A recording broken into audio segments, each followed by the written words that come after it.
Interbank में रुपया मुसलसल बेकदरी के शिकार है। कारोबार के दौरान डॉलर 72 पैसे महंगा हो गया। डॉलर 173 रुपये 50 पैसे की नई बुलंद तरीन सतह पर जा पहुंचा।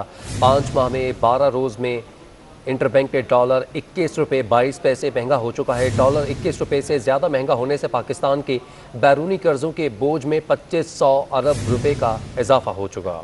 मुआशी माहिर असद रिजवी का कहना है कि डॉलर 20 रुपये से ज़्यादा महंगा होने से पाकिस्तान के बैरूनी कर्जों के बोझ में 2400 अरब का इजाफा हो चुका है। मईशत को अभी भी बहुत से चैलेंजेस हैं। करंट अकाउंट खसारा भी एक चैलेंज है। देखिए, कर्जों में तो जाहिर सी बात है, आपको सीधा सीधा है कि 1 रुपये बढ़ा तो आप तकरीबन आप उसको 122 के अराउंड जो आपका है एक्सटर्नल डेट, उस हिसाब से आपकी वो आप कर लें तो ये दो यानी कि 2 ट्रिलियन तो क्रॉस कर चुका है आराम से।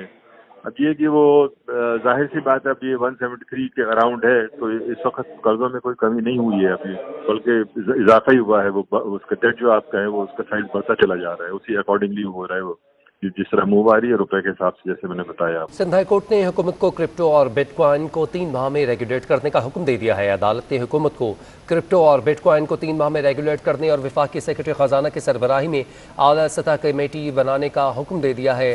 3 माह में रिपोर्ट तलब कर ली। अपडेट करें आपको अहम खबर के हवाले से। सरबराही में आला सतह की कमेटी कायम करने का हुक्म देते हुए 3 माह में रिपोर्ट तलब कर ली है। मज़ीद तफसीलात जानते हैं इस रिपोर्ट में। जस्टिस के आगा की सरबराही में सिंध हाई कोर्ट के 2 रुकनी बेंच ने क्रिप्टो करेंसी और बिटकॉइन से मुतालिक बड़ा फैसला सुना दिया। अदालत ने हुकूमत को क्रिप्टो करेंसी और बिटकॉइन 3 माह में रेगुलेट करने और वफाकी सेक्रेटरी खजाना की सरबराही में आला सतह की कमेटी कायम करने का हुक्म दे दिया। वकार जका का कहना है कि मुल्क की तारीख में पहली बार हुआ है कि कोई फनकार आया और अदालत ने कमेटी बना दी हो। आज एक तारीखी फैसला ये हुआ है कि एक कमीशन बना दिया गया है, उसमें मैं भी पार्ट हूँ, गवर्नर साहब भी होंगे, स्टेट बैंक के लोग भी हैं, हर जगह के हैं, और 3 महीने में कानून साजी के ऊपर मुझे कन्विंस करना है कि ये चीज़ होनी चाहिए। तो अब जो कोर्ट के अंदर आना था, अब वो 3 महीने बाद देखा जाएगा। अदालत ने तमाम स्टेक होल्डर्स की मुशावरत से क्रिप्टो करेंसी को रेगुलेट करने के इकदामात की हिदायत करते हुए 3 माह में रिपोर्ट तलब कर ली। कमेटी में SECP, स्टेट बैंक, वजारत कानून और वजारत IT के नुमाइंदों को शामिल करने की भी हिदायत कर दी। इसको रेगुलेट करेंगे, इसके लिए एक समरी बनाई जाएगी जिसके लिए पूरा वादे देखेंगे, क्योंकि डिजिटल करेंसी है ये, क्योंकि फिजिकल करेंसी नहीं होती। जैसे हम पाकिस्तानी रुपए से कोई चीज बाय सेल करते हैं, इस तरीके से आम आदमी इससे नहीं कर सकता। ऑनलाइन ट्रेडिंग होती है पूरी दुनिया में, डिजिटल क्रिप्टो करेंसी के ऊपर कारोबार हो रहा होता है। ऑनलाइन सिस्टम होता है, कोई चीज़ आप खरीदते हैं उसकी पेमेंट डॉलर में करते हैं, तमाम जो उसके रेट डॉलर में आ रहे होते हैं। एक ऑनलाइन सिस्टम के थ्रू उस पर कारोबार हो रहा होता है। इसको अब रेगुलेट करने के लिए SECP इसमें शामिल होगा, स्टेट बैंक शामिल होगा और आपका मिनिस्ट्री ऑफ फाइनेंस होगा। उसके बाद एक समरी बना के आपको कौमी असेंबली के लिए मंजूर कराना, क्योंकि ये पूरा एक इसका तरीक़ेकार बनेगा, उसके बाद जाके इसकी मंजूरी मिलेगी। अब तरीक़ेकार ये है कि अगर आम तौर पर देखा जाए जो क्रिप्टो करेंसी है या ये डिजिटल करेंसी से आम आदमी को अगर देखा जाए कोई चीज़ खरीद या बेच नहीं सकता है। ये ऑनलाइन ट्रेडिंग के लिए, कारोबार करने के लिए होगा। जैसे कि हम आम तौर पर गाड़ी खरीदनी है, मोटरसाइकिल खरीदनी है या पेट्रोल डलवाना है, तो उसको क्रिप्टो या डिजिटल करेंसी से उसको लेन देन नहीं कर सकते। पाकिस्तान में ये अभी तक नहीं है, लेकिन अब जो डिजिटल करेंसी जो लोग कारोबार करना चाहते हैं तो रेगुलेट करने के बाद जो है तमाम सरकारी इदारों के बाद ही उसकी इजाज़त मिलेगी। अवाम डिजिटल करेंसी के साथ कारोबार करना चाहते हैं, आम आवाम को इससे क्या फ़ायदा होगा? क्या कोई चीज़ खरीदी जा सकेगी या सिर्फ ट्रेडिंग के लिए ही ये डिजिटल करेंसी यूज़ हो पाएगी? क्योंकि देखें, आमतौर पे देखा जाए ऑनलाइन जो है डिजिटल करेंसी कोई फिजिकल तौर पे नहीं होती, कि आपके हाथ में नहीं होती है, क्योंकि पाकिस्तान में डिजिटल करेंसी का अगर लेन देन वो नहीं होता है और उसकी इजाज़त भी नहीं है। अब ये रेगुलेट होने के बाद भी अगर ट्रेडिंग होती है, इससे भी एक कारोबार यानी ऑनलाइन ट्रेडिंग के लिए हद तक काम हो सकता है। यानी अगर आप पैसा लगाते हैं कोई क्रिप्टो करेंसी लेने के बाद आपको $200-500 का फ़ायदा होता है, वो आपके अकाउंट में आएंगे पैसे, वो अकाउंट में आने के बाद पाकिस्तानी रुपए में कन्वर्ट करेंगे, उसके बाद आप उससे लेन देन कर सकते हैं। लेकिन जो ये डिजिटल करेंसी है ये फिजिकल करेंसी के निमुल बदल नहीं होती है, क्योंकि उससे कारोबार करने के बाद अगर मुनाफा होगा तो उसके बाद पाकिस्तानी रुपए में कन्वर्ट कर उससे आप लेन देन कर सकते हैं। लेकिन इससे आम लेन देन यानी आम कारोबार, जैसे एक ताजिर है दूसरे ताजिर के साथ कोई चीज़ लेन देन करना चाहता है तो क्रिप्टो करेंसी के जरिए नहीं कर सकता। आम आदमी को इससे कोई फायदा नहीं होगा, लेकिन जो ऑनलाइन मार्केट में जो कारोबार करना चाहते हैं वो रेगुलेट होने के बाद जो छुप छुपा के अभी काम करें जिसकी इजाज़त नहीं है तो उनको फायदा होगा। अशरफ, ये बताएगा, ये करेंसी फिजिकल तो है नहीं जैसे आपने बताया, तो इसमें फ्रॉड के कितने इम्कानात हैं, और इसको रेगुलेट तो जब कर दिया जाएगा तो फिर इसकी सिक्योरिटी के लिए क्या किया जाएगा? एक अहम सवाल है। जैसे कि अभी आपको हाल ही में देखा था कि चंद दिन पहले जो है तकरीबन आप देखें तो 14 से 15 घंटे के लिए तमाम जो व्हाट्सएप, फेसबुक और इंस्टाग्राम सब बंद हो गया था। जो ऑनलाइन सिस्टम में ऐसा तकनीकी खराबी आ सकती है क्योंकि ऑनलाइन ट्रेडिंग है, एक्टिविटी अगर रुक जाती है तो आपको कुछ नहीं पता चलेगा, उस दौरान कोई नुकसान हो जाता है।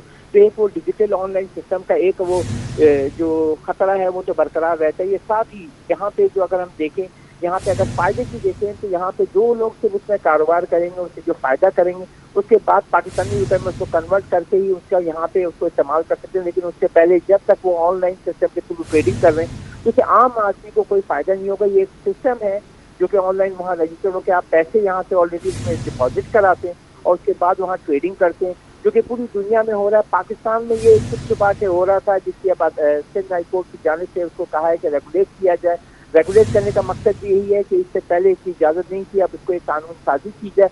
कानून साजी में वही तरीके का जैसे कि HECP है, स्टेट बैंक है, मिनिस्ट्री ऑफ फाइनेंस है, ये सब यकजा होकर बैठेंगे, समरी बनेगी, उसके बाद पूरे तरीक़ेकार वादे करने के बाद इसमें ट्रेडिंग का आगाज़ होगा। ठीक है, बहुत शुक्रिया अशरफ खान, आपने तफसीलन अपडेट किया। वज़ीर आला सिंध सैयद मुराद अली शाह की ज़रिए सदारत कैबिनेट का अजलास मुनाकिद हुआ। अजलास में चेयरमैन PND हसन नकवी ने university and boards, sports and youth affairs और पब्लिक हेल्थ डिपार्टमेंट के तरक्याती प्रोग्राम्स पर ब्रीफिंग दी। वज़ीर आला को ब्रीफिंग में कहा गया कि रवा साल 1447 स्कीम्स 138 मिलियन रुपए से जारी किए हैं। स्कीम्स के लिए 60 बिलियन रुपए जारी हुए हैं, जिसमें से 28 बिलियन रुपए खर्च हो चुके हैं। अजलास में मीरपुर खास, डॉयल कैरेज वे और साथ ही साथ सरागा खान झरक समेत दीगर तरक्याती काम की बरवक्त तकमील के लिए कमेटी कायम कर दी है। इजलास के दौरान महकमा सेहत में भर्ती के कवानीन में तरमीम की तजवीज़ भी ज़ेर गौर आई। सिंध कैबिनेट ने खुसूसी बच्चों के पासिंग मार्क्स 33% और अक़लियती बरादरी से ताल्लुक़ रखने वाले तलबा के लिए पासिंग मार्क्स 50% करने का फैसला किया है। वज़ीर आला सिंध ने प्रेस कॉन्फ्रेंस में बताया कि टेस्ट नताइज में सैकड़ों तलबा पास नहीं हो सके। अब असातिज़ा की कमी को पूरा करने के लिए पॉलिसी में तब्दीली की गई है। फैसला किया गया कि हम पासिंग मार्क्स वही 55 रखें फॉर मेल स्टूडेंट्स, लेकिन जो 45% पर सब्जेक्ट की रिक्वायरमेंट थी वो वेव ऑफ कर दें।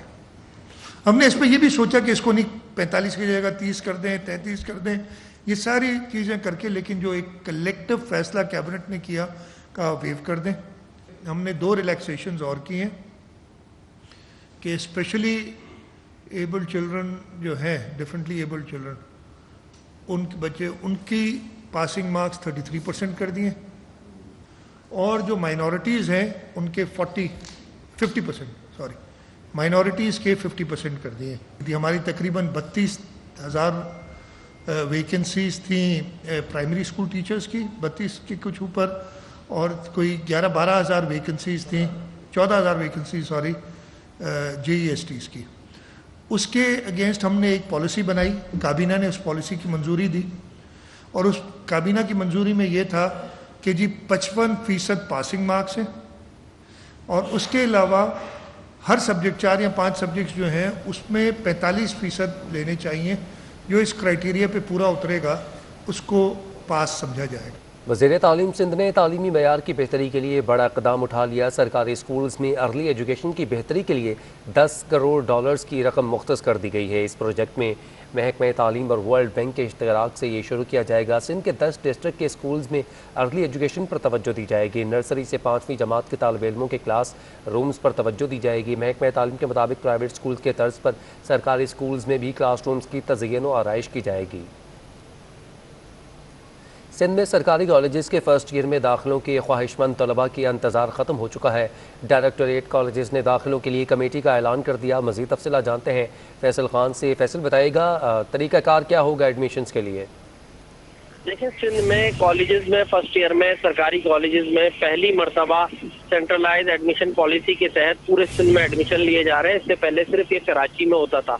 तो अब उसके तहत जो सबसे पहले एडमिशन का ऐलान कर दिया गया है कि सबसे पहले बेनज़ीराबाद में जहां का मैट्रिक का रिजल्ट आ चुका है वहां से आगाज होगा। और इसी हवाले से डायरेक्टरेट कॉलेज ने पूरी एक कमेटी की तश्कील दी है जिसका ऐलान कर दिया गया है, जिसमें director colleges, chairman, inspection committee, secretary और रीजनल डायरेक्टर कॉलेजेस जो होंगे वो इस कमेटी का हिस्सा होंगे और इसके तहत पूरे सिंध में एडमिशन लिए जाएंगे। सबसे पहले बेनज़ीराबाद में जहां का मैट्रिक का रिजल्ट आ चुका है वहां पे फर्स्ट ईयर के बच्चों का एडमिशन शुरू किया जाएगा। उसके बाद जहां जहां के बोर्ड्स के रिजल्ट आते जाएंगे वहां पर दीगर बोर्ड्स के जहां रिजल्ट आते जाएंगे उधर ही शहरों में जो है एडमिशन शुरू किए जाएंगे। जी ठीक है, बहुत शुक्रिया, आपने अपडेट किया फैसल खान। जिना अस्पताल में डेंगू वार्ड कायम कर दिया गया है। डेंगू वार्ड 20 बिस्तरों पर मुश्तमिल है। इस हवाले से मज़ीद तफसीलात जानते हैं अपने नुमाइंदा किफ़ायत अली शाह से। जी किफ़ायत, अपडेट कीजिएगा।